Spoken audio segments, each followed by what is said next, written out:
joining us from wherever they are around the world. We are very excited for Saturday, July 20th. We have the super middleweight champion of the world, Caleb Sweethands Plant, putting his title on the line against Mike Lee. It is the IBF Super Middleweight Championship of the World is on the line from the MGM Grand Arena in Las Vegas. It is Fox PBC Fight Night live on Fox and Fox Sports, and it all starts at 7 o'clock Eastern, 4 o'clock Pacific time. Brought to you by TGB Promotions and Sweethand Promotions. Tickets are available. They are going quickly at AXS.com. You can also purchase them over the phone, 866-740-7711, or in person at any MGM Resorts International box office. As Fox PBC Fight Night will precede the Fox Sports pay-per-view, the PBC pay-per-view, which starts at 9 o'clock Eastern, 6 Pacific time. And that happens also at the MGM Grand, featuring the 8th Division World Champion, Manny Pacquiao, taking on the WBA Welterweight World Champion, Keith Thurman, in our main event. Now, Saturday, July 20th, is going to be a historic night of boxing, and we are off to a tremendous start for the summer when it comes to Premier Boxing Champions, and a catalyst for that has been the promoter and the president of TGB Promotions, a man who, in my opinion, needs to be in the Hall of Fame sooner than later. Please welcome my dear friend, the president of TGB Promotions, Mr. Tom Brown.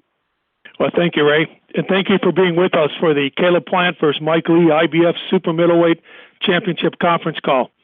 It's going to be a huge night of boxing in Las Vegas and a spectacular night for the sport of boxing and for Fox and Fox pay-per-view as well.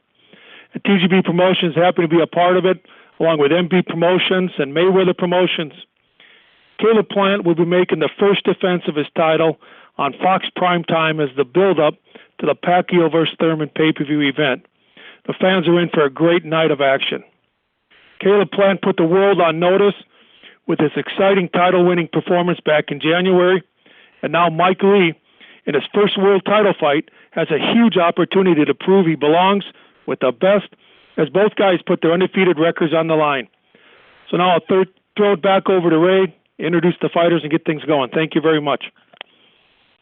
Thank you very much, Tom. Greatly appreciate it. And as Tom mentioned, Saturday, July 20th cannot come fast enough. This is going to be a night that will forever be remembered in the history of boxing. Now let's get an opportunity to meet the challenger, who is undefeated. But first, we want to acknowledge his terrific team, his trainer, Jamal Abdullah. Also, another trainer that he has, Julian Chua, Tariq Azim, his strength and conditioning coach. This man is undefeated, 21 bouts, 21 victories, 11 of those coming by way of knockout. 32 years of age. He's been undefeated since turning pro back in 2010. He typically campaigns at 175 pounds, but now is going down 7 pounds to the super middleweight division. He could not pass up this opportunity, having most recently coming off a victory over Josh Hernandez by unanimous decision last year. And not only is he a terrific fighter, but also he's just he has accomplished a lot in academics. He's a graduate of the University of Notre Dame, where he earned a degree in finance from the Mendoza School of Business. I've had the opportunity to get to know this young man for the past several years. He comes from a tremendous background and, without a doubt, looking to make a statement and achieve his lifelong dream and become a world champion. Ladies and gentlemen, please welcome the undefeated Mike Lee. Hey, thanks, Ray. Appreciate it. If you have any opening comments in regards to how training camp has gone for you and how excited you are for your opportunity on July 20th. Yeah, I'm excited. Out in California now, feeling phenomenal, training my ass off, sparring my ass off. It's been the best camp I've ever had, honestly. Weight's coming down beautifully, and I just feel fast and strong and ready to do this. Well, greatly appreciate it, Mike. Now we will have the operator open it up if the media has any questions for Mike Lee. Again, Mike Lee undefeated and looking to go ahead and become a world champion for the very first time. So I'll turn it over to the operator and the media for questions. Ladies and gentlemen, at this time, if you have any questions, please dial *1 on your telephone keypad. Again, if you have any questions, please dial *1 on your telephone keypad.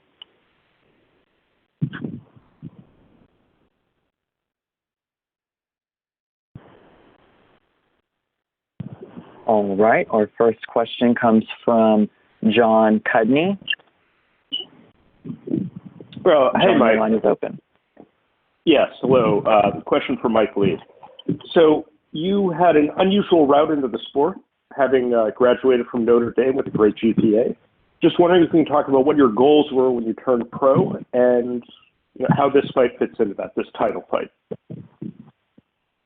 Well, I mean, the ultimate goal of any fighter or athlete is to compete at the highest level, world title, Super Bowl, whatever that may be. And so for me, this is a dream come true. And I'm excited because you work so hard and go through all those days of training camps and injuries and surgeries and all that shit to get to this moment here. So, it's the pinnacle of the sport, and that's where I belong. And I'm excited to show everybody that July 20th.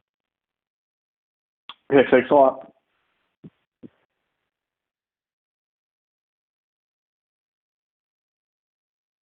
All right, our next question comes from Gail Sackenthal. Gail, your line is open. Good afternoon, Mike. This was your Hi. first fight at super middleweight, I believe. What led to the decision to take a fight at super middleweight? My team and I have been talking about super middleweight if there was an opportunity for a big fight for a while. So for me, it didn't necessarily come out of any left field, but when I got the phone call about this specific opportunity, I was all about it. I knew 168 wouldn't be a problem, and I knew I could bring my power, my speed down to this weight class and rehydrate the right way. So, when a world title comes, you say yes. And so, especially one that I know I can win. So I knew 168 was a comfortable weight for me, and here we are. And are you working with a nutritionist or doing anything different in your training? Yeah, I hired a new nutritionist. Normally I didn't really even need one to make 75, but I think the key was starting to monitor and really, get this stuff down early on. And we had a lot of time to prepare. So that's been the key, and he's made me feel better than I've ever felt.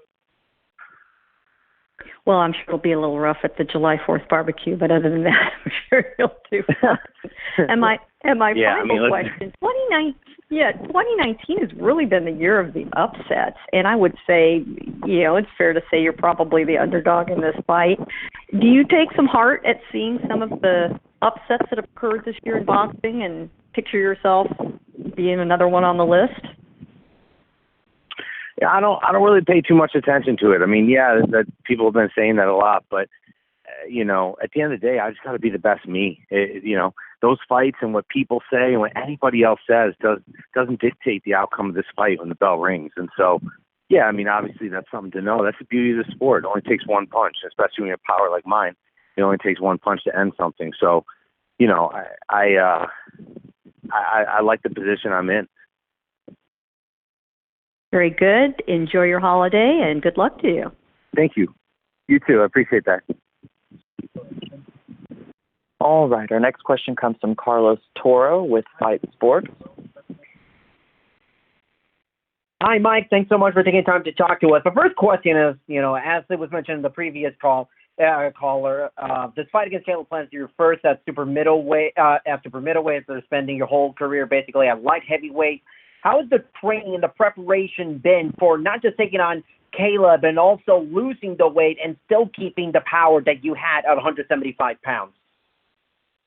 Yeah, I mean, you just got to get scientific with it, and that's where I get smarter people than me around me, and just trusting the team. It's really about trusting that the weight's on points where it needs to be, and you're getting the right carbs, the right amount of fats, the right protein, all that stuff. So I have guys around me that have been doing this their entire lives and understand that. So in terms of preparation, I mean, everything gets ramped up with a world title fight. The hunger is increased, the training increases, you're working harder and smarter. So I'm just excited. I'm bringing this excited energy to all these training sessions, and that's what I've wanted for a long time. I've been top 10 in the world in my past 3-4 fights, so this is what I've been waiting for. if I'm not mistaken, I believe this is the second longest layoff in your pro career, having not fought for 13 months. So has it been easy shaking off the ring rust during camp with the sparring and the training for this fight? Yeah, it really has been. 'Cause like I said, we knew about this fight a long time ago. This wasn't one of these things where I got a call 4 weeks before or 6 weeks before. So I've been training, I've been busy, and we were just waiting for that phone call. That was really it, the right opportunity, and I'm really grateful my team gave me this opportunity here. So we've had a long time to prepare for this. Throughout the buildup of this fight, I don't want to say Caleb was dismissing your chances, but Caleb has mentioned, what can you do that Jose Uzcategui couldn't do to him? And Caleb has fought guys like him and Porky Medina. In your eyes, what do you think you possess that some of Caleb's past opponents don't have that would allow you to win this fight and become world champion? I'm an entirely different fighter. I mean, that's the beauty of the sport. Every single fight is different. And so it doesn't matter. I don't really care what his other opponents have done in or out of the ring. It doesn't matter. On fight night, bell rings, it's just me and him. The best man will win. So, I never really look into that. I'm telling you what my opponents say. I've been in so many press conferences where opponents either talk shit or they're dismissive or they're respectful, all across the board. I beat them all.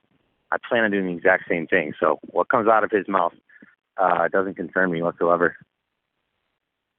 Thanks, Mike, and best of luck on July 20th. Thank you. Appreciate that. All right. Our next question comes from Vincent Martirano. Vincent? How's it going, Mike? So, hey, in terms of preparation training, like you were just talking about, is there anything specifically that you're changing or doing differently in preparation for Caleb Plant? Like you would normally not do necessarily. for a regular fight? Not necessarily. I think, if anything, the weather's gotten better, so we've done some more beach workouts. And I think that, whether it's shadow boxing or strength conditioning, whatever it is in the beach always helps. We've increased sparring. I don't know, it's the same thing. I mean, listen, this is my 22nd fight. So we're not trying to, we're not trying to reinvent the wheel here. So in a sense, it's not like we've really added too much. Right. And then from your surrounding team and the people in your corner, how important have they been in the weeks that you've been training and preparing for this fight? It's huge. It's everything. I mean, that team is going to war with you, and you got to surround yourself with people that believe in the same mission, believe in the same values, and anything in life. That's all of us. We're a brotherhood, and I've had this team for a long time, and Jamal and Julian are phenomenal, and they see things I can't see, and they help me and push me and motivate me, and it's a dream come true for the entire team. And Jamal and Julian have been in corners for world title fights already, so it's nothing new to them. But yeah, the teamwork's everything, and most importantly, everyone having the same vision, which is exactly what we have. And I know from previous knowledge or previous research that you've gone through a couple of different trainers since you've started your professional career, starting with Ronnie Shields, then moving to working with Chris Bird, and now Jamal Abdullah. What are some of the benefits or the greatest takeaways that you can take from all three of them? Man, I've learned so much from them. Ronnie is still a good friend. I mean, I turned pro with Ronnie in Houston, Texas, and I was down there with a bunch of world champions. So at a very early pro career, I got to get in there with some of the world's best and just learn. And Ronnie was phenomenal, big on the fundamentals, and just a calm, cool, collected guy who's been in the ring himself. And I love Ronnie to death. He'll be a friend for life. And same with Chris, man. Chris is a legend in the sport. Multiple-time world champion, and I learned a lot from him too. We didn't have bad falling out with any of them. I think Ronnie was in Houston, and Chris was when I was in San Diego, and then I finally ventured up to LA. So still close with all of them. I learned a little bit of something from everybody. I think Ronnie was kind of my foundation, and Chris was a lot of defense and being slick, which was his style. And then, Jamal has brought a brand new, bringing it all together as now I move into, longer fights and, become more of a seasoned pro. All right, cool. Thank you for your time, and good luck on July 20th. Sorry, what'd you say? Oh, I said thank you for your time, and good luck on July 20th, Mike. Oh, thank you. Thank you. All right. Our next question comes from Joseph Santoloquido. Hello, Mike. Hi. Mike, question. Why the layoff between the Hernandez fight and the Plant fight? Was there an injury there? Managerial issues? Why the 13-month layoff? No, there wasn't managerial issues. If anything, we were waiting. We didn't get the right fight. I mean, I wasn't with the promoter, and we were looking to sign, and we were talking to a lot of different promoters, and certain opportunities came up, and then, like always in boxing, they say it's going to happen, and it falls through, and you can't believe anything until you sign the contract. So, obviously, after that fight, took some time off, got back in the gym, and then it was a frustrating few months just kind of waiting for that phone call. But we got it, so we're here. Gotcha. The other thing you said that I thought was interesting in terms of you didn't really care too much about Caleb's previous opponents, but you're a smart guy. I would think that you would look at maybe some things there that previous opponents may have done with Plant that you may have seen there to take advantage of. Yeah, of course. I mean, you watch film. You definitely watch film, and you see what guys did well and didn't do well, and all that kind of stuff. I just meant you don't really take it to heart because those guys aren't me. You take it to heart in terms of what you're looking at, what you're staring at in terms of film study and whatnot. But it's the mentality of knowing that, yeah, it's good to have those specifics down and a game plan down and certain combinations and a strategy down. But at the end of the day, those guys aren't me. So that's what I meant about that. Okay. And finally, Mike, is there anyone you faced, whether it be sparring or actually in the ring, that's most like Caleb? And why? I don't know. I haven't fought him yet. Okay, I'm saying, is there anyone you fought that it's most like in terms of his style, in terms of the way he approaches opponents, things of that nature? There's no one you can compare Caleb to that you may. Yeah, I mean, no one specific comes to mind in terms of. But I've been pro. I've been fighting since I was 8 years old. I've been pro for 21 fights, and in and out of pro camp sparring.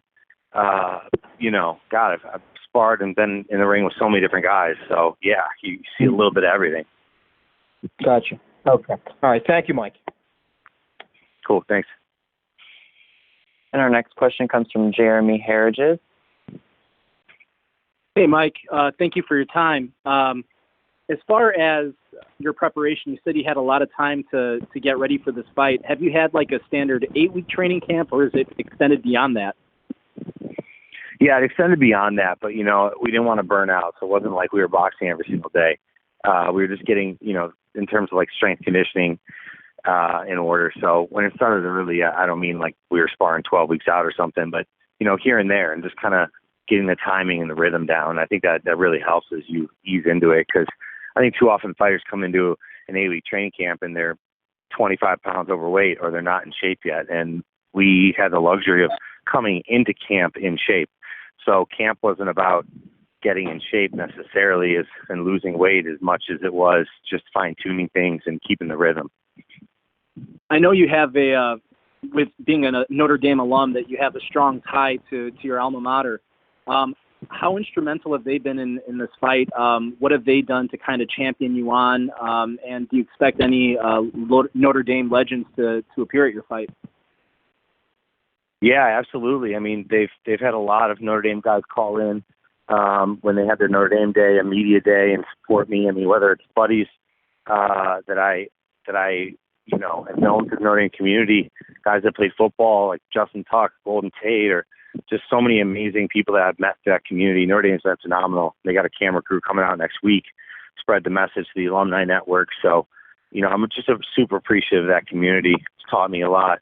It's really matured me, and it's taught me a lot about giving back too. I've been involved in pretty much all my fights throughout my career, involved in different children's charities and Notre Dame charities. And so, it's been exciting to be a part of that community and alumni network. I know in your last fight, talking about sponsoring different things, that you were sponsoring a young man named Tavion who was struggling with cancer. I was wondering if you had any updates on Tavion or if he was planning on being at this fight. Unfortunately, I don't think he'll be able to fly out to Las Vegas, but he just had a birthday that I sponsored and took care of and made sure people were there, and I'm still in contact with him, and I plan on seeing him, after this fight, so he'll be watching on TV. But, yeah, I got to bring him in the ring, and he held my belt, and, I mean, it's a beautiful moment. I mean, when I've been able to really connect with a lot of different kids, whether it's through Family Roots or different children's charities, and if I get a chance to do what I love, which is boxing, and also give back, I mean, it's such a win-win, and there's been many different cases of, kids like Tavion that I've helped along this way, and it's honestly, it makes me really grateful for where I am and that I have this platform position to do it. So, still involved in Tavion's life. Unfortunately, he got sick again and will be going through another round of chemotherapy, so he won't be able to make the trip out to Vegas, which I was bummed out about. But when I fly back to Chicago with the belt, I'm excited to let him hold it. Awesome. Thank you, Mike, and best of luck. Thank you. Appreciate it. All right. Our last question comes from Cassandra Cousineau. Cassandra? Mike, my question is, so about 4 years ago, you were diagnosed with the autoimmune disease AS. Could you pronounce that for us? And then secondly, what do you do differently for recovery and to kind of manage the pain throughout camp and actually fight night because of the disease? Yeah, it's known as ankylosing spondylitis. And yeah, when I got diagnosed, it was after almost 2 years in and out of hospitals. And even the fights that I had some layoffs where things were really tough, it was some of the dark moments of my life. And I know anybody who's dealt with those moments understand. And my immune system just shut down. And it really took a long time to really diagnose what was going on. And at the end of the day, really a lot of it came down to my diet. A lot of it came down to my mindset. I started changing the way I was thinking about things and what I was eating and how I was eating it, and even getting off of all the medication that doctors had me on was huge. So, there's still days of pain. I still have to manage it, but I'm so far from where I was a few years ago, and it's a beautiful thing. And I think ultimately I want to show people that whether it's doctors, whether it's, anybody, obviously you have to trust what doctors say, but at the end of the day, I think the human will is the strongest thing. And so, I think it's beautiful, and I'm grateful that I'm in this position to fight for a world title when doctors told me to my face I'd never box again. And here we are, July 20th. I get to fight in front of millions of people and win a world title. I'm so grateful and happy, and I can't even imagine how even happy I'm going to be the next day with that belt. And, regardless, it seems like yesterday I was sitting in those hospital beds. And so here we are. I'm very excited and grateful. Thank you. All right. Well, we greatly appreciate the media for asking questions to Mike Lee, and Mike has been very gracious with his time. We know he's embedded in training camp and obviously looking forward to Saturday, July 20th, where he hopes to become a world champion. Mike, final comment as you prepare for your showdown coming up in a few weeks' time in Las Vegas at the MGM Grand Garden Arena as you collide against Caleb Plant. No, thank you for everybody's time. Once again, I'm excited. This is an incredible opportunity, and I will make the most of it, and I think I'm going to shock a lot of people. I know that this is my moment, and as the moments get bigger and bigger, I perform better and better. So see everybody July 20th, and thank you again. Greatly appreciate Mike's time. Also want to acknowledge Mike's father, who has really been very instrumental and is just a class act. The entire Lee family, his entire Lee team is first class without a doubt. Now, let's turn our attention over to the man that Mike Lee is going to be standing across the ring from. First of all, we are going to acknowledge, when I mentioned it's a family affair, it is certainly a family affair with Caleb Plant as well. His father, Richie Plant, is his co-trainer. His lead trainer is Justin Gamber, who is constantly immersing himself in studying the sport of boxing and learning about the history and working on different methods that will benefit Caleb. Also, Larry Wade, who is a sensational and a world-class strength and conditioning coach. So acknowledge the entire team when it comes to Larry Wade, Justin Gamber, and Richie Plant as well. But now let's get to the champion. 18 bouts, 18 victories, 10 of those coming by way of knockout. Just 26 years of age, originally from Nashville, Tennessee, now residing and training in Las Vegas, Nevada. He's been undefeated since turning professional back in 2014. He captured the world title in January, where he knocked down Jose Luis Ustastiki twice en route to a unanimous decision. I have had the very good fortune of getting to know Caleb Plant for the past several years. And what I can tell you about Caleb Plant is that, in my opinion, he is so focused, so determined. And the thing about Caleb Plant is when he says something, he follows through on it, and it becomes a reality. He knew years ago he was going to be a world champion. The determination on Caleb Plant is second to none. So, ladies and gentlemen, without further ado, please welcome the reigning and defending IBF super middleweight champion of the world, Caleb Sweet Hands Plant. Caleb, if you have opening comments and give us an idea of how training camp has been going. You look terrific in videos that we see, but your initial thoughts. Yeah, first I just want to thank all you guys for hopping on this call with us. Really appreciate all the media. This is how we're doing and what we're doing gets out to the rest of the world. So I really appreciate you guys. I want to thank TGG, my manager Louise, thank Al, Fox, beautiful platform that we'll be performing on July 20th. Camp is sensational. It's literally the best camp I ever had. I'm sure you guys get on the phone with a lot of fighters and they tell you that. Each camp, I literally become a new monster, and that's exactly what you guys are going to see July 20th. So.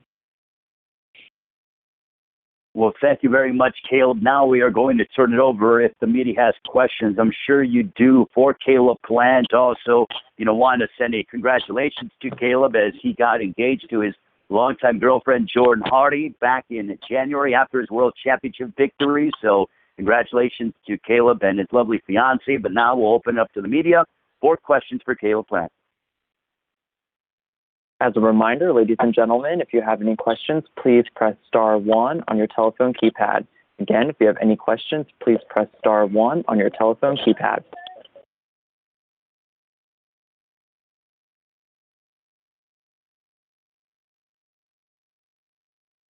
All right, and our first question comes from Carlos Toro with Fight Sports. Welcome to the WWE app right here, backstage on SmackDown. Hi, Caleb. Thanks so much for taking time to talk to us.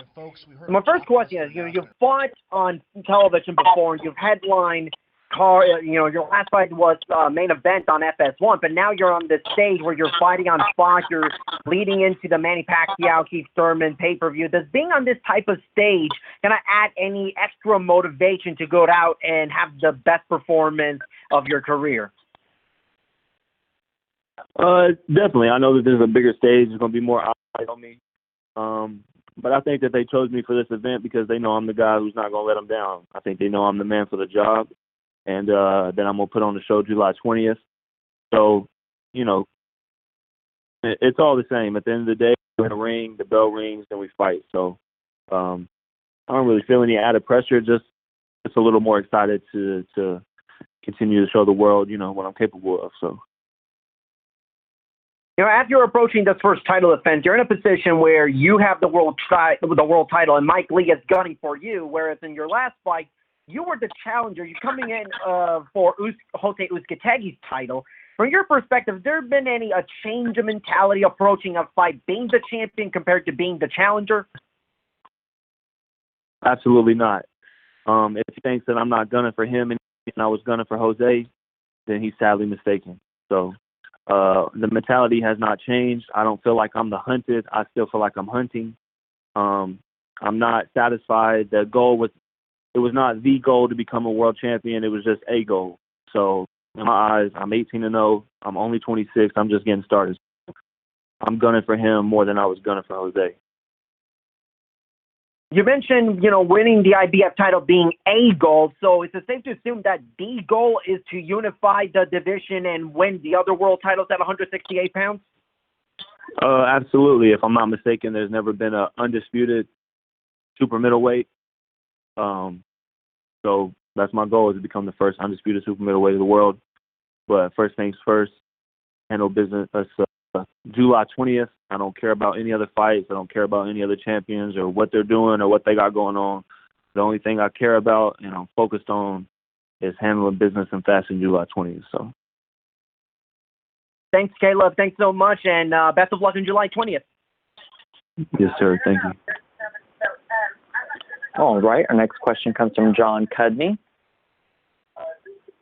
Oh, hi, Caleb. So this is a follow-up on what Carlos asked you about. Again, you being an underdog going into the Uzcategui fight, do you feel validated in a way as a fighter? Right? As your confidence increased, do you feel stronger as a fighter now, knowing that you can beat a fighter at that level? I think it'd be hard to not be more confident after winning a world title, and not just one that, where I was tossed to alley-oop or, an easy one to knock out of the park. Jose, he was considered the boogeyman of the division, someone nobody wanted to fight. I came in after a year layoff, broke hand surgery, no tune-up fight, and I knew I could get the job done. So, but I don't feel validated in the sense of what I've accomplished. I'm not, I'm happy, but I'm not content. So, as I said, I'm gunning for him July 20th. I'm focused. I'm zoned in. But at the same time, I'm definitely, more confident, even more confident than I was before. So. Great. Okay. So you've shown, I'm trying to think of the right way to phrase this, not too much respect for Mike Lee in this promotion. I'm just wondering if you can describe how you rate him in terms of other opponents you've faced. I mean, besides even Jose Uzcategui, how would you compare him to some of the fighters that you had fought as you were coming up as a contender? I respect everybody as a man, but if somebody wants me to respect their fighting skills, then they got to make me do that. Just like my past opponents, they've respected me as a man, but they didn't think I'd be able to get the job done. And if I wanted them to respect my fighting skills, then I had to do it when the bell rang. So I'm not looking for validation from him, and I'm sure as hell hope he ain't looking from it from me, because he ain't gonna get it unless he can make me do it in the ring. So as far as where I rank him with other fighters,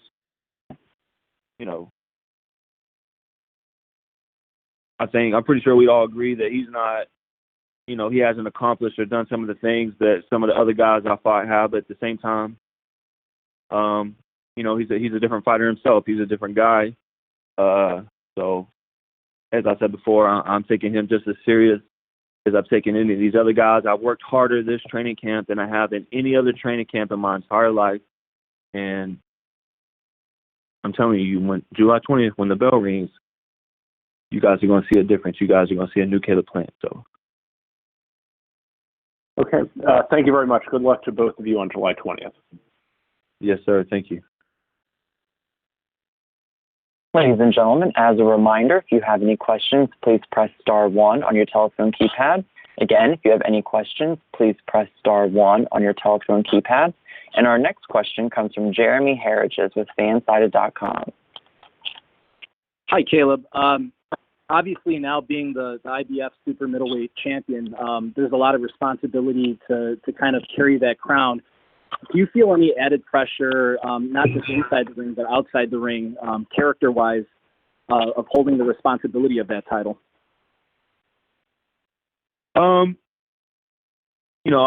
I've always tried to carry myself as a champion, talk as a champion, train as a champion.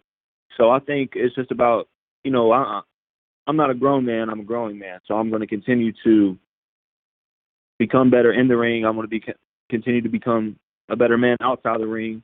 But thus far, I think, I've done a good job of, handling that responsibility. So, I think if I just continue to follow, do what I've done, I think I'll be on the right path. So. In some of the pressers, I know that some words were exchanged and there were some critical remarks about Mike Lee. Do you feel any animosity towards him personally, or what are some of your perspectives on him as a person? I think that Mike Lee is not someone who tells the whole truth. I have the inside scoop on a couple of different things. And so I don't know. but I have the same amount of respect for him as anybody else that I stepped in the ring with, which is none. If you want me to respect your fighting skills, then you got to make me do that. I'm not just going to give you the respect that you want. July 20th, when the bell rings, if he wants me to respect anything in his arsenal, then he's got to make me do that because he's not getting it. So I don't care about, to me, boxing is life or death. That's it. So I don't care about nobody in his village. I don't care who lives there. I'm coming to burn it down. So unless he's looking to do the same thing with me, it's either going to be a long night or a short night. So, 2 more questions. As far as the inside scoop, what would you be able to elaborate on some of those things? Come July 20th, just tune in. And, something my father taught me is the truth belongs to everybody and lies belongs to individuals. I'm going to give you all the truth July 20th. Final question. I know when you guys were in close, the mics weren't able to pick up some of the words exchanged between you and Mike. What were some of the things discussed when the mics weren't able to pick those comments up? I don't know. I honestly can't even remember to tell you. I told him to sit down, and he sat down, so I turned the cameras and stood there with my belt. So, but none of that is really important. You know what I'm saying? Mm-hmm. What's important is when we let our hands fly. So that's all I care about. Thank you, Caleb, and best of luck. Thank you. All right. Our next question comes from Joseph Santoliquido. Caleb. Jeff. What's up, bud? How you doing? What's going on? Listen, does this guy really know what he's getting into? The reason why I ask this is, 1, he's faced on. You're the first guy he's faced in 13 months. 2, he's dropping down in weight. 3, he's fighting a world champion. Does he really know what he's getting into? No, he doesn't. But that's okay. It's not my job. It's none of our jobs to try and tell him otherwise. I'm gonna let these hands do the talking on July 20th. But no, he's delusional. He's never faced anybody like me. He's never even come close. He just told you guys that he's not even getting the sparring of anybody who even looks like me. How many people you think I can spar that fights like Mike Lee? How many people you think that he can spar that looks like me? And he answered it for you. I ain't even got to tell you. So no, he has no idea, but that's okay.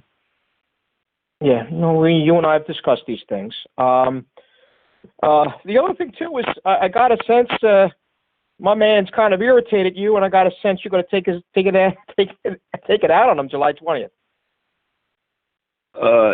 That he's what? I'm sorry, say that again. He's irritated you, Caleb. He's irritated you maybe a little bit more so than previous fighters you've faced. And again, everybody knows your story, and a number of people know his story. I like what you and I have had these discussions. Lessons are earned, not learned. Yep. I don't think he's earned a few. No, but he's gonna earn a lesson July 20th. One that he can't be taught. One that can only be taught by me. So, I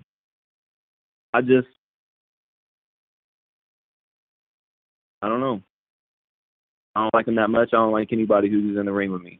I don't want to be friends. I don't care nothing about what they got going on. To me, boxing is life or death. So if I don't win, I don't get to go home because I won't have a home. So. Yeah. Okay. Caleb, thanks, bud. All right. Our next question comes from Gail Finkenthal. Gail, hi, Caleb. Good afternoon. You have relocated to Las Vegas, I think, Henderson, but from Nashville.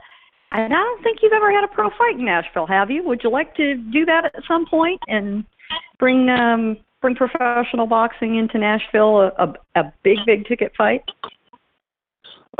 Yes, ma'am. That's something that I have not got to do yet, but that's something that we're really looking forward to, and I know we're close to getting it done.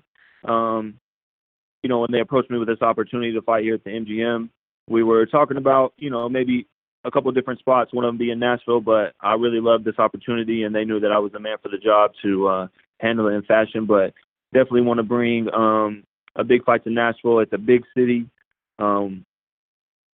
I think Jeff Lacey and Jermaine Taylor, they fought in Nashville. There's been a couple other big fights in Nashville, but I think that I could be the one to, make it a regular thing. So first things first, we'll handle business July 20th, and, we'll go from there. But that's something definitely that we're looking forward to in the future.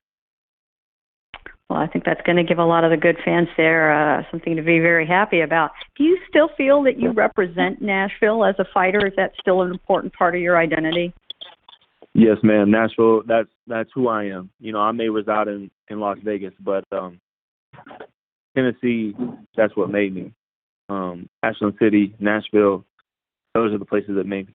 So I'm still, I live in Vegas, like I said, but Nashville is always home. So that's so important part of me, and, it always will be so. Well, they taught you well because you're calling me ma'am. So thank you, Caleb, and best of luck to you on July 20th. Yes, ma'am. Thank you. All right. And as a reminder, ladies and gentlemen, if you have any questions, please press star 1 on your telephone keypad. Again, if you have any questions, please press star 1 on your telephone keypad. And our next question comes from Brandon Stubbs with Punch to the Face Radio. Brandon, your line is open. Good afternoon, Caleb.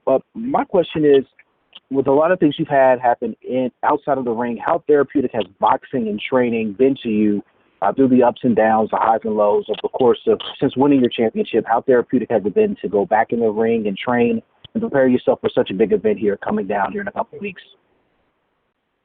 Boxing has always been like a sanctuary for me. It's been a place that I could go and be somebody. I've said this in other interviews that as a kid, I was someone who nobody would want to be, living in a place, coming from a place nobody would want to be in. So when I got to go to the gym, then I got to be somebody that everybody wanted to be, even at a young age. Grown men looking up to me, oohing and on, and, I kind of got to be a superstar. And once I got back out of those doors, I had to go back to being that kid that nobody would want to be. And so that just became like addicting. It became like an addiction for me to want to be there, want to be in the gym, not go home, just be a gym rat. And through everything that came and left in my life, through all the things I've lost, through all the things I've been deprived of or haven't had, boxing has always stood by my side, and boxing has always been there for me through thick and thin. And, boxing is like a woman. If you treat her right and you do good by her, then she'll stand by you and she'll do right by you. But she's a jealous woman as well. And the difference between me and my opponent, I haven't glanced off of her. I haven't endeavored in other things. I haven't, fear not the man who's thrown 10,000 kicks once, but fear the man who's thrown one kick 10,000 times. So that's what I've done. And the last question I have is, you're part of a huge event here, Manny Pacquiao versus Keith Thurman, but you're featured on Fox. You're going to get different eyes and different boxing fans who might have ever seen you fight before.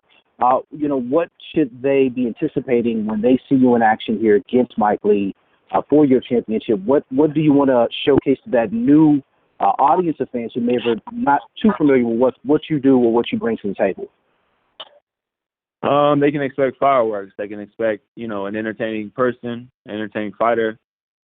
And he won't make it out of the final bell. So either he'll bow out before the final bell or I'll bow him out myself. But, either they'll wave the white flag or I'll wave it for him. So it's going to be one or the other. All right, Caleb, man, I appreciate your time. God bless. Looking forward to see you defend your championship here in a couple of weeks. Yes, sir. Thank you. All right. Well, we will go ahead, and that'll conclude our conference call as we get set to let Caleb, resume training once again, because he's always in the gym without question.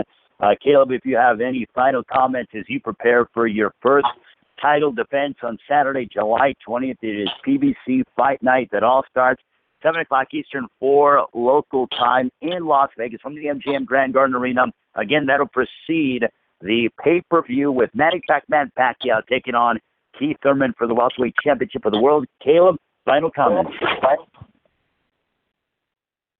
Sorry, you cut out there at the end. Did you say any final words? Yeah, I said, do you have any final words as you prepare to get back into training? Again, just, I'm encouraging everyone to tune in. It's going to be a great night of fights. It's going to be a spectacular.